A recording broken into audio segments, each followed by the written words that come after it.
Hey everyone, it's Kyle with the Case and Kyle team at Royal LePage, and today we're going to look at the market update for the month of March, and we're going to compare that from 2021 to 2022 and see the changes that have taken place. Let's jump into the numbers.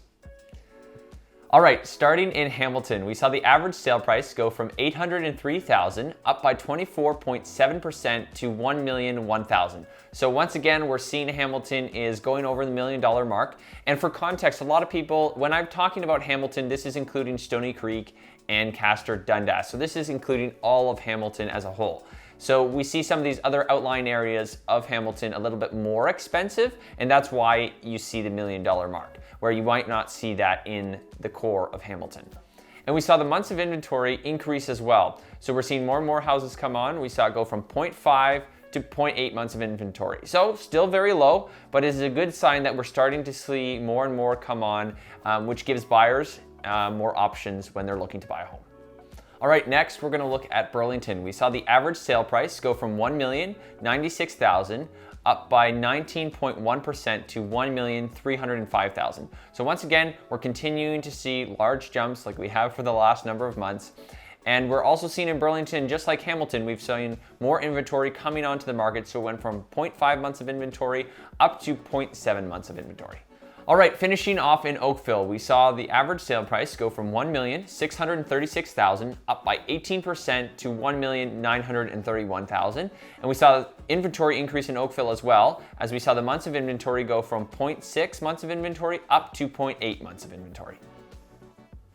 So what do all of these numbers really mean?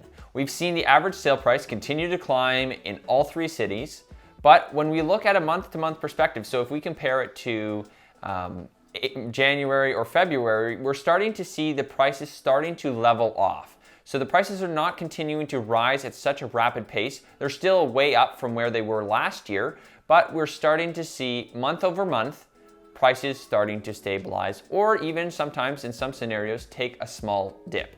Now, if it's taking a small dip, I don't believe the market is going to crash, but I think it is a good sign that the market is starting to stabilize. So for buyers, if you're looking for a property, this is good news for you. You don't have to be as concerned about the prices continuing to rise as of right now.